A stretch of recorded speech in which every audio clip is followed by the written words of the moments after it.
Hello, hello. It is me, the Drinkologist, and this is the 2026 Trinidad and Tobago Drink Trends.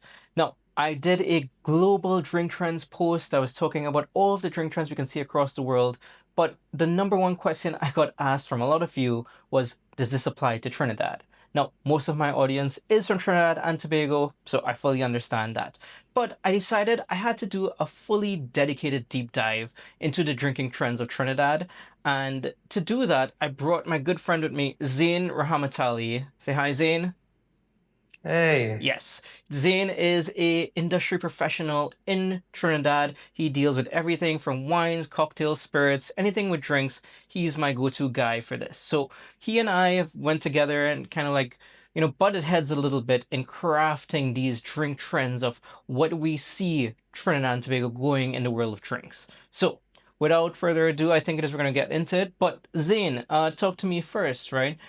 You have a drink with you. of course, I am having a rye whiskey old fashioned with some spice syrup that I have left over from the Christmas season. Ah, fantastic. I love that. Well, you can see I'm trying to be a little bit on the trendy side since we're talking about trends too, and I'm doing a zero proof watermelon mojito. Yeah, interesting, you know. Well, actually, since we're on that, what do you think about zero proof in terms of Trinidad drinking? I think we've really seen like near the end of 2025 little like bloomings, blossomings of like zero proof culture. And like to the point where we're seeing like restaurants bring in like small amounts of like proof spirit, more interest shown in zero ABV drinking experiences, not just cocktails, but like wine, beer. And I think now like there is a public interest in seeing more and more zero ABV drinking experiences, especially at family oriented establishments Hmm. where you want to get rid of alcohol in the equation, but still get access to a good quality drink. I think that's now really hit Trinidad in like a big way, and we're gonna see it grow. Maybe not explode like we did on the global market, but we're really gonna see it grow this year. Yeah, I agree with that. I think, especially across the world, Zero Proof has really grown a lot, and I do think it has its place in Trinidad. Maybe not to the same degree, but definitely I expect to see a lot more on that.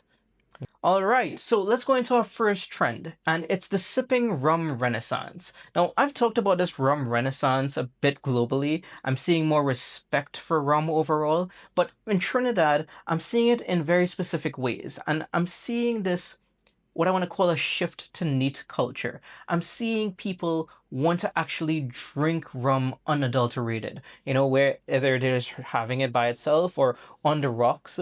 I'm seeing more of those rums, I guess ordered that way. But can you tell me, Zane, how you seeing that for rum on the ground? Oh, absolutely. Whether it be like in a big upscale restaurant, or just a nice bistro, or in a rum shop, there's been more of a push towards, especially for even younger drinkers, to start calling for rums neat. Your not your well spirit, but we're talking about like Anglo Sevens, Eldorado 12s, just a lot more Hmm. neat or on the rocks drinking. Right. Okay. Yeah. And another point that we were talking about is that you said that there was a bit of a cigar culture, right? That was kind of like more up and coming in Trinidad, and I think definitely people would know that, rum is the best pairing for that. So, can you tell me a little bit more about that? Yeah, there's just been across the board just more interest in South American cigars, and as a result, we've seen a push in interest for more diversity in the rum being offered to the point where we'll see like boutique aging bottles like Eldorado, Port Morant, or things like Mm-hmm. 10 to 1, their gold blend, the Four Island blend that they do, Mm-hmm. and it's just really burgeoned to tackle this growing sipping rum and cigar culture that we've now been noosing. All right, yeah. So I would say then this is why I think that this sipping rum renaissance is a trend, definitely. I think it is we're going to see more and more, like as I said, respect for rum, and I'm going to think we're going to see more people order rum this way. Absolutely. 100%. All I right. agree. Okay, let's go on to our second trend, the savory profile. And what I mean by this is that globally, I think sweet has been going out a bit and more savory flavors are coming in. And I think for Trinidad, I think it is where we want to adapt some more of that, but I think we want to adapt some more of a local savory palette in our cocktails. What do you think? I do agree. There like chow, mango chow, pineapple chow, one of the most popular when we think of holiday snacks. That's we go to the beach, you have that. A lot of bars have a chow cocktail on their menu. It is something that is now especially taking off, but it is more of a balance of that savory, that sweet, and that acidic, Mhm. where as opposed to just hardlining into savory. Right. The thing is for Trinidad, like I know sweet will never go out because Trinidad loves Absolutely sweet not. Never. cocktails. But I Never. do think it is we're going to see more of these kinds of flavors. And just as I said, like, I remember some people even telling me that, oh, they enjoyed this tamarind vodka so much and they enjoyed these other, like, again, what I would consider more savory things. And I'm like, oh, this is great because it's going to introduce more dimension to our drinks. Absolutely. It's in the same vein, Tajin within the last year is in every bar now. You go to a rum shop on the avenue and they have Tajin behind their bar, or chamoy, because people are calling for tequila shots, or shots shaken with Tajin, or margaritas made with Tajin. Salty, tangy, savory. It's definitely something that's catching on more now. All right, fantastic. Okay, moving on to trend number three, and we call this the still bacchanal. And this is a bit of a strange one for me, that. And Zane, you kind of brought this trend to me. You're saying that, what, with the recent price hikes in alcohol, you said that bubbles have been hit the hardest, and you're seeing that there is, these tremendous prices for prosecco, champagne, all these forms of sparkling wines, and you think that still wines are going to be more valuable. Can you tell me a little bit more What about that? Yeah, no, we saw 100% increase in price for sparkling wine across the board, whether it's champagne, prosecco, or crema or cava. And as a result, post budget hitting, there have been, even in like parties, even in like whether they be big or small, more of a push towards promoting, not just serving, but promoting still wine. Your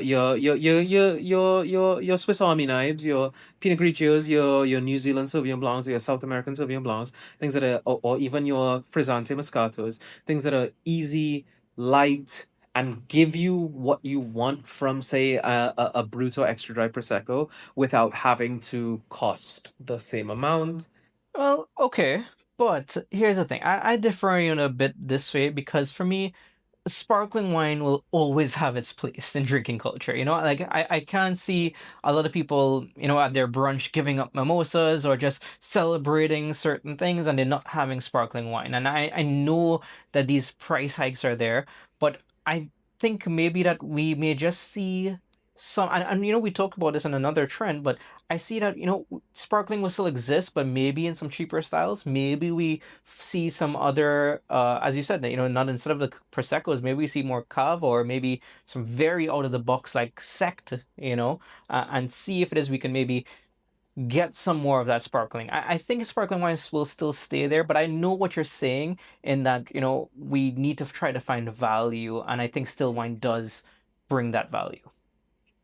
Yeah, and just to wrap this up, wrap that point up, I think it is something that is also going to be an interest, and for a lot of suppliers as well. Just if we're being candid, it just doesn't cut into their bottom line as much as a case of Prosecco will now. Sure, sure. Okay. Unfortunate truth. Yes. Okay, so trend four, let's go into Vin Nouveau. Now, this is a strange one for me again, because this is something that you also brought to me, and it's something that I have been championing for a long time, which is the idea of that, what, there's so much value in these new world varietals of wine, and people just don't know about it. And you're telling me now that, oh, you're expecting to see more of these, I guess, newer and I guess different styles of wines come into the market more without that luxury price tag? Tell me about it. Um, it's not just something I'm expecting to see, it's something I'm already seeing happen. Mm. To the point where a lot of if we're talking just new varietals, there's Aglianicos that you can find on the market for $150.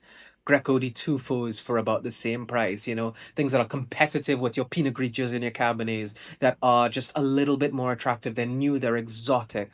It's something that a lot of people are going to be drawn to because oh my god, I've been drinking Cabernet for so many years. Here's this new wine. Well, okay. That's gonna be that's You see, that's my problem with it because as long as I have been wanting that to happen, for me, the biggest barrier to this trend is the education. I think it is you just mentioned Aglianico and other varietals. I'm like, people have no idea what these are, and the average consumer. And for me, it's like people can bring them and try to sell them, but people won't buy them because they don't know what they are. I think that some on-premise locations who want to capitalize on these new varieties and styles of wines have to kind of educate the consumer in some way and explain to them why it's just as good as the Cabernets or Pinot Grigios. And that's my problem where like I don't know, it has to happen because of the price hikes, but I don't know how effective it'll be. Well, just as a little bit of experience on as boots on the ground, it's why you have a lot more suppliers, like even large suppliers, reaching out to do public tastings or events sponsored with new varieties that they would have, like or varieties that most people wouldn't be accustomed to, like Gavis, like Torrontes, like if we're talking white wine. Cote de Rones are in a lot of restaurants now, and that even though Cote de Rones are pretty popular on the global scale, your average drinker does not really pick up a Cote de Rone when they go to the supermarket. But now we're seeing Cote de Rones in the supermarket. We're seeing dry Rieslings on massy shelves, Mm-hmm. Okay, for okay. $140, by the way. Okay, I'll agree with it. I'll wait a little bit with bated breath to see if people are going to gravitate and educate themselves about it. And that's what I have to say for that trend. Now, number five, modifier minimalism. And this is one of the biggest trends, I think, for the year. And again, it has to do with those price hikes. You and I, Zane, are both fans of, the different liqueurs and how they can really add something to cocktails and whatnot. But because of these price hikes, I think bartenders have to get a bit more creative and maybe lean more into like house-made syrups to create their cocktails. And you tell me if you're even seeing this already or if you expected that it's going to happen. No, no, absolutely. I think I've said that. Let's retake that. I've said absolutely like six All times so right. far. Okay. So, ready? Hmm. Now, let's go on to trend number five. It's modifier minimalism. And this is a huge trend, I think it is for the year. And again, it has to do with these price hikes in alcohol, specifically liqueurs. And now, Zane, you and I love different imported liqueurs. They add tremendous, dimension to different cocktails. But again, it's one of those things of like, are we going to add another pricey ingredient to a cocktail? Or can we maybe then see bartenders doing some house-made syrups or other local flavorings to maybe supplement differently to, avoid those price hikes? You tell me what you think.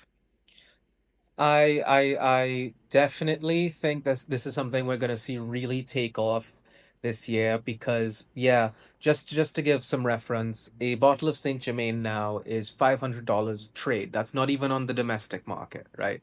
Um, there's some liqueurs you're not never gonna see go away. Triple sec always gonna be there, but your more esoteric modifiers, your pamplemousses, your peach liqueurs, we're gonna see people try to find ways to replace that by making with either fresh or frozen fruit or herbs at like within their own bars, building even if it's minimal house spirit programs to provide a diversity of flavor while also significantly cutting down on cost. And let's not kid ourselves, this is being done to cut down on cost. That's just the reality of things. But it is going to push. It is going to push to more and more establishments, using house made ingredients. Well, I know that you're saying that okay, it is because of cost and everything there too, but I'm really excited for this trend, and here's why. I've always leaned on the fact that with adversity comes creativity. And Innovation, man. yeah, and I think that people will lean into this, and I think it can really bolster people to kind of like do more creative things. As I said, like create some, as we were talking about earlier, yeah, do your tamarind syrups or do your pepper tinctures and create new flavors and add these new dimensions. So if it is these, you know, again, this price hike is going to eliminate something, I think it might open the doors to a whole new world of flavors that I'm excited for Trinidad and Tobago drinks. Yeah, yeah, well, I'm already seeing, physically within the past couple months, even like now getting into 2026, just bars that are, you're making a spicy margarita instead of using hot sauce or using like a spice blend where infusing our tequila with jalapenos. I had an old fashioned at a dive bar the other day made with black tea infused bourbon. Oh, So okay.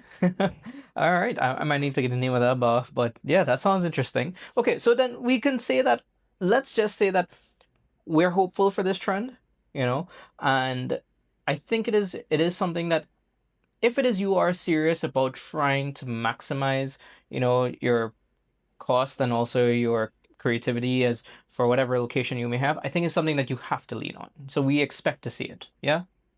absolutely. Okay. Now let's go into trend six, and this is low and slow. Now, this is a little bit of a touchy trend, I think. I think, some people don't really see this to be a trend, but for me, it's so apparent. And that is the fact that we are seeing a reduction in alcohol proof in some of these cocktails, and it has obviously stemmed from spritz culture. We're seeing lots of spritz culture, we're seeing even lower ABV beers and lighter palettes. I think people are doing that because they're realizing is like, hey, we can have more of these over a longer period of time and enjoy it that way. So that's why I'm thinking that low and slow will be a trend for Trinidad. But again, you tell me what you think, Zane. No, this is something I wholeheartedly agree with, and we've expressed our interest personally about wanting to see this happen here. It's finally happening. Um, Within the past year and leading up to now, I have seen a Hugo Spritz on at least six different bars menus, not just an Aperol Spritz. I've seen bars going more towards doing your kind of lighter, holiday style like sparkling sangrias instead of just doing red wine with a hell of a lot of brandy and sweetener. And it's definitely something we're seeing as well in the beer space with the emergence of, well, the emergence of session IPAs, which Mhm. we've never seen on the market before.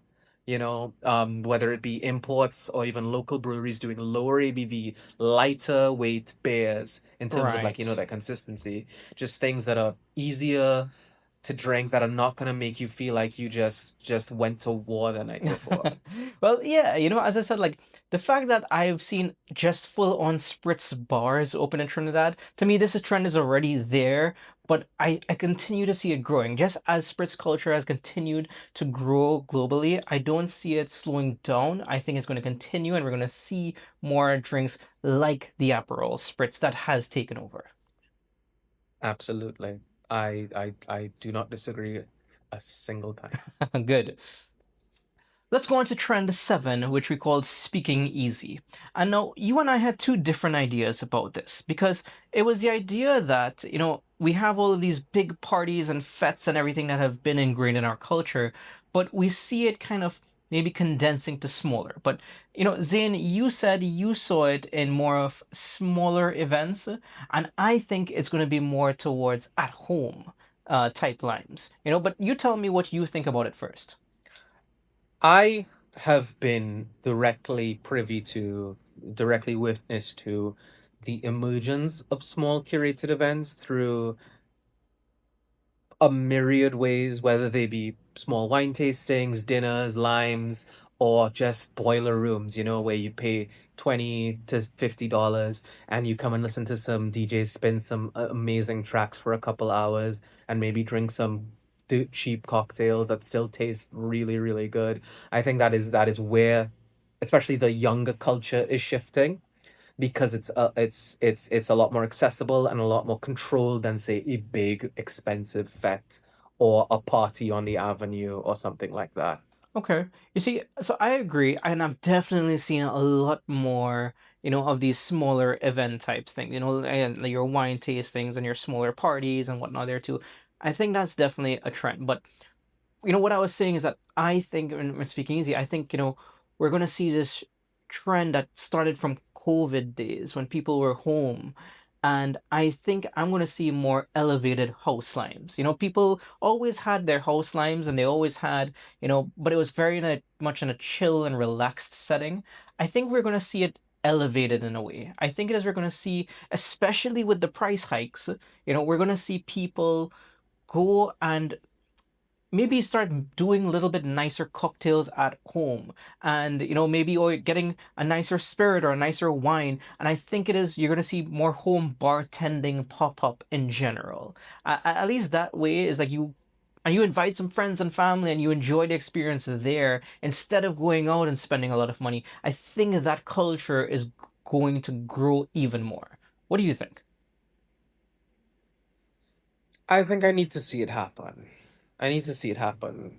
Like I need to let the year play out and see what happens, you know. Why you don't think that home bartending is going to pick up?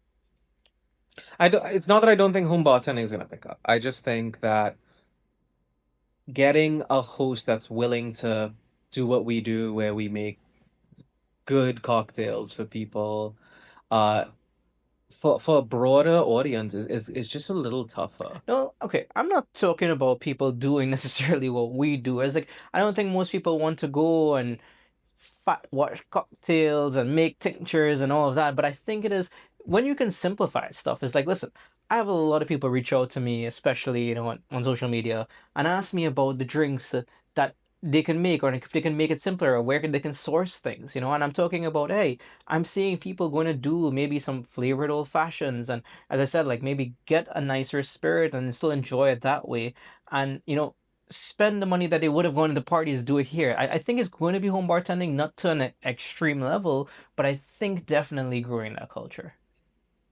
Yeah, but we as trainees love to go out. Is True, the but this is most why I important think it's a thing. trend. Okay. So then, yeah, we can maybe beg to agree to disagree on this one. But I do think, even though that is the culture and it is to go there too, that house lime setting, which is also a very big part of our culture, I think we can just see it be a little bit more elevated. I'll wait to see it happen. Okay.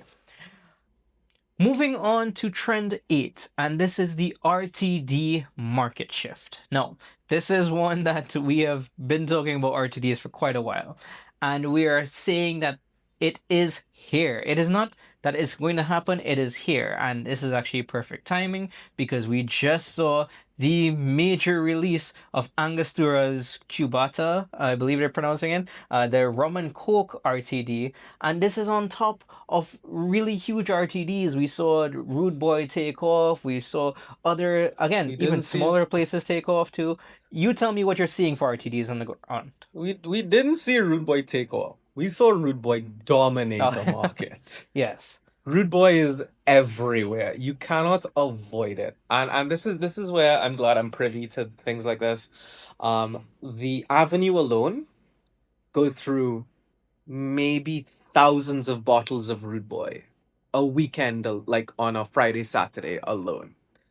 Because it's easy, it's cheaper for in terms of value, for what you're getting than say drinking a spirit and mixer. Because it's about 25 to 27 to $28 depending on where you are. That might have raised, but it's still cheaper than a spirit and mixer. It's 7% ABV, so it gets you where you need to go, and it is currently the dominant drink on the local market. It's making more money than Now, Johnny Walker I think Black. Rude Boy is a little bit of an anomaly, because of how well it's done. But also too, I mean, are we going to see more RTDs in the space? As I said, like, do you see? Let's just say it right.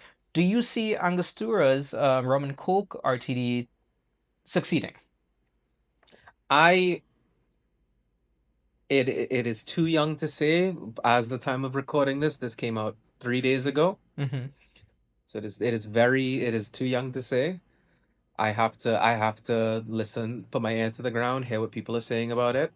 But in the same vein, Angostura did also try with another RTD to compete with Rude Boy 420, and that's been seeing moderate success, but not to the heights of the leading Right. competitor.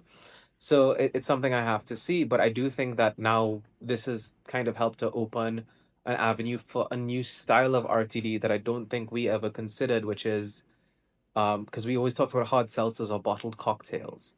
Hmm. This is drink and mixer in a in a Well, bottle. yeah, I mean that's how globally it is as well too. I mean, it's like, and listen, when we talk about RTDs, I'm drinking it right now, watermelon mojito in a True. can, and it is very simple. And I think it did take a while, even globally, for people to kind of catch up because it was just more so stuck on seltzers. But I'm seeing now more of the cocktails take place, and I think we're gonna see it. I think, you know what, I I'm gonna put my head on a block for this and say that I think you are going to see by the end of the year more people with RTDs in their cooler than bottles.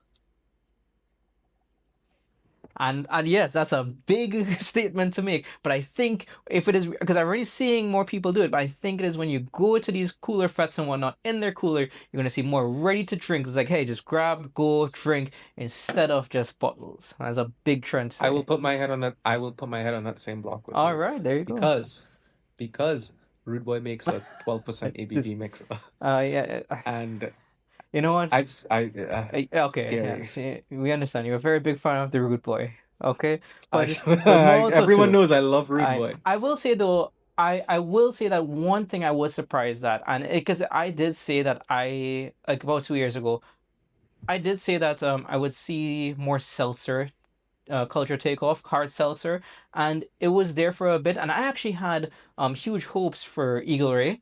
I've heard that it's probably not really much of a thing anymore, but I'm even though that seltzer culture has died down a bit, I still think that it's time, but it might just take time to adapt to Trini culture. I think I would tentatively agree. I think the problem with seltzers is that we are really not a public that wants something like that.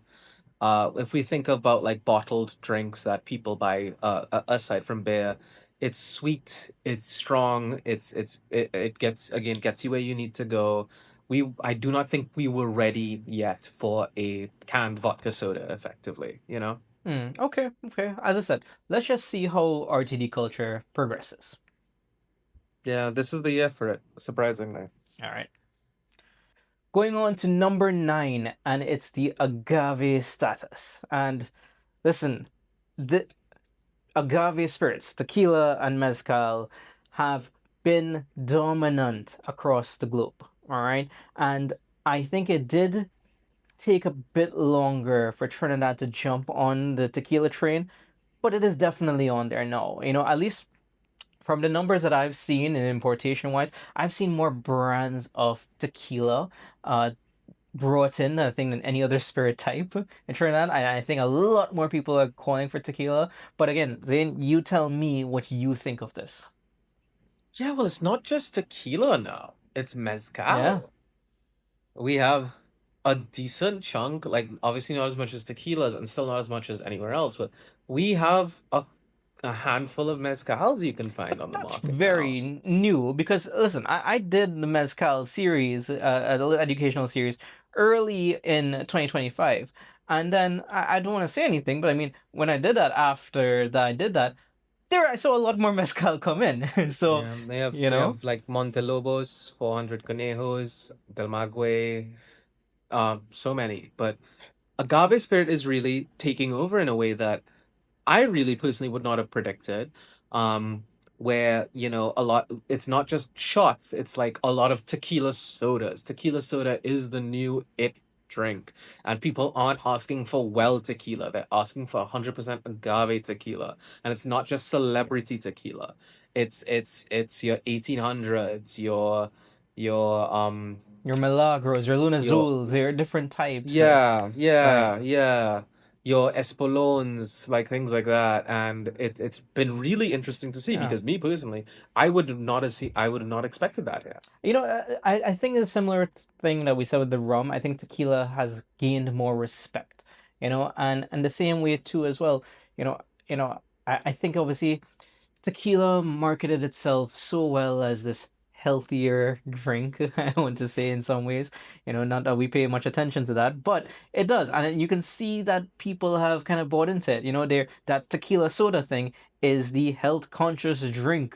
For people who are doing that, they can get their fix and not the calories, and great. Probably do it any other spirit too, but tequila is the one that people go towards, and Because you still get a good amount of flavor from it, you know? yeah, yeah, and that's the thing. So I just want to know is like, okay, so what is it now? Because tequila is already dominant in the market. So where do we see it going then? Do we see higher end tequilas, more tequilas come in? Do we see more mezcals come in? Where do we see agave spirits in Trinidad going? Okay, I'm gonna throw up. I'm gonna hit for the tries to hit a home run. It might be a foul ball. By the end of the year, I You expect did to see not Lalo say a Tequila home get run, him. and this is a Trinidad video. You mean hit a six. Sorry, I'm gonna bat for a six. I'm gonna bat for a six.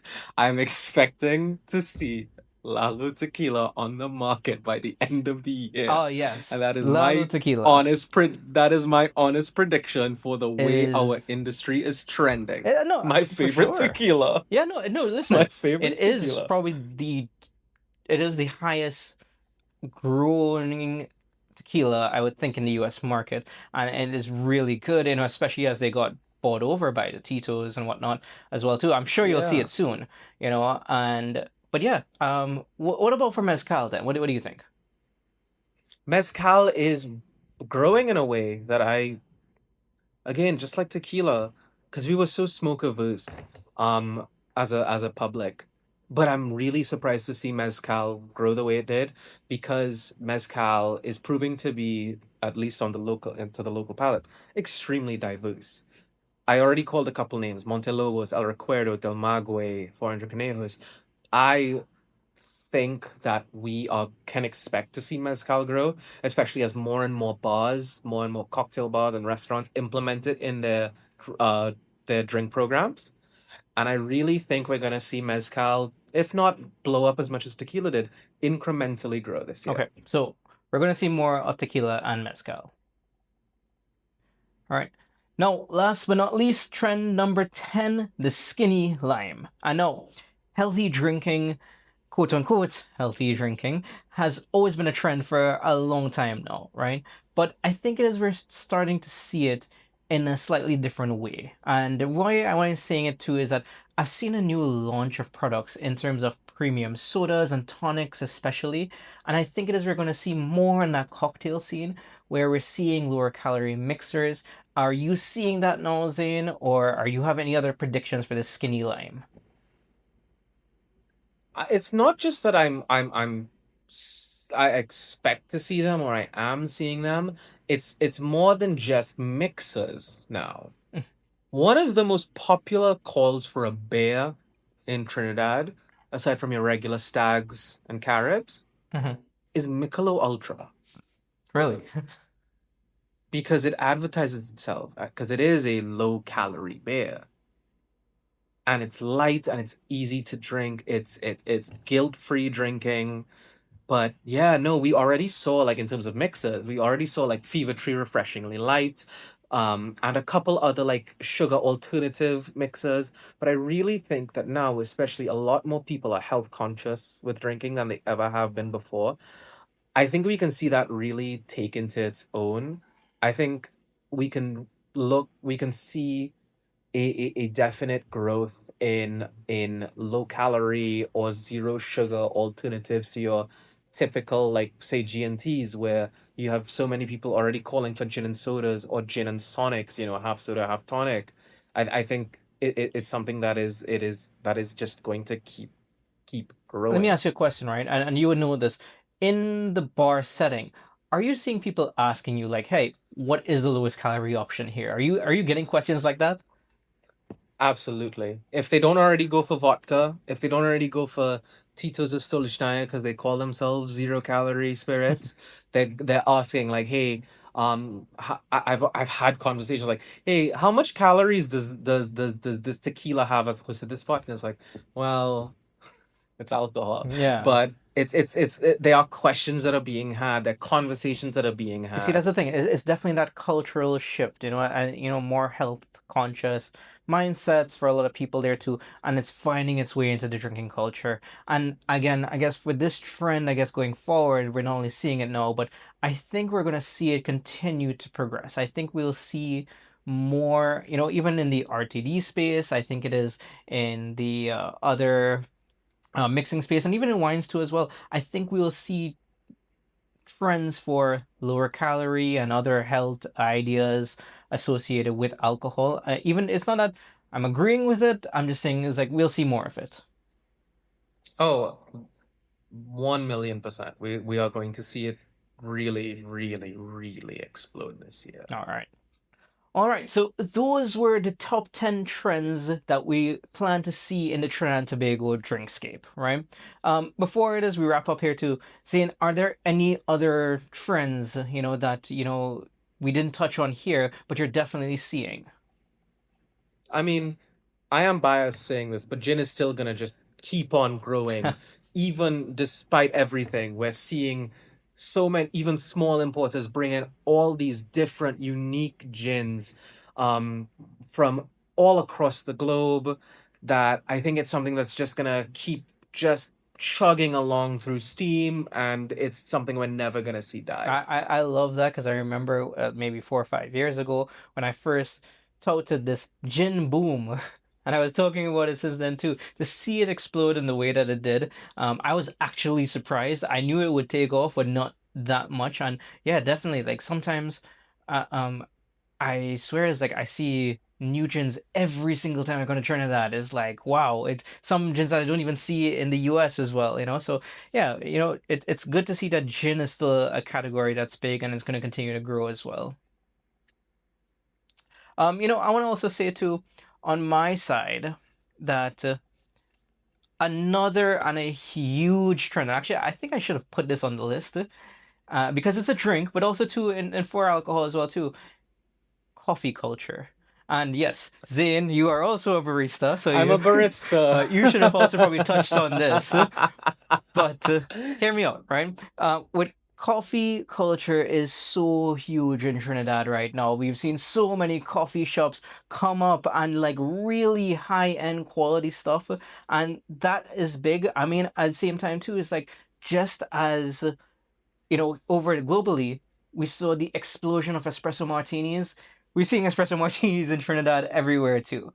And I think we're going to continue to see more coffee style drinks in bars, especially like the Carajillo and others as well. But go ahead. I know you have lots to say that about that this. That was the one that because espresso martinis have been big at Trinidad for maybe 9 years now. I remember my first bar job, we were making 100 espresso martinis a night on a coffee machine not made for commercial use. But Carajillos have now really hit Trinidad in a big way. We should have put this on the list because I have so many people asking, like even when I was a barista, asking for Carajillo recipes. If I know like where they can find Licor 43, it's like it's something that I really just genuinely never expected to see. Well, I think overall, I think we'll see more coffee culture, but I think, Zane, we have spent a long time here too. This became a whole entire podcast, but again, I just want to say thank you very much for joining me and helping me to dissect these Trinidad and Tobago drink trends. It was a lot, and, it's just an important reminder. It's like you and I, this is a extreme passion for us. We are always analyzing every facet of drinking culture in Trinidad and Tobago and globally as well too. So I was kind of really glad to do this video with you, as well, and touch on all of these aspects. Any closing remarks? Thank you for having me. And I really, really hope that things can get really cool in our drinking culture this year. One last question for you then, right? Tell me one thing that you want to see happen. And it doesn't necessarily have to happen, but one thing you want to see happen. I'm putting you on the spot. From our list. Not on our list, From our from list. anything. Well, I'm biased. You probably know what I'm gonna say. I want to see everyone have like at least three or four Rieslings on their shelves. I want to see four or five Trocken, Spoken like a Rheinhessen true Rieslings. sommelier. For anyone asking there Listen, too, man, I like it. that is a very intense wine. Yeah, good for that.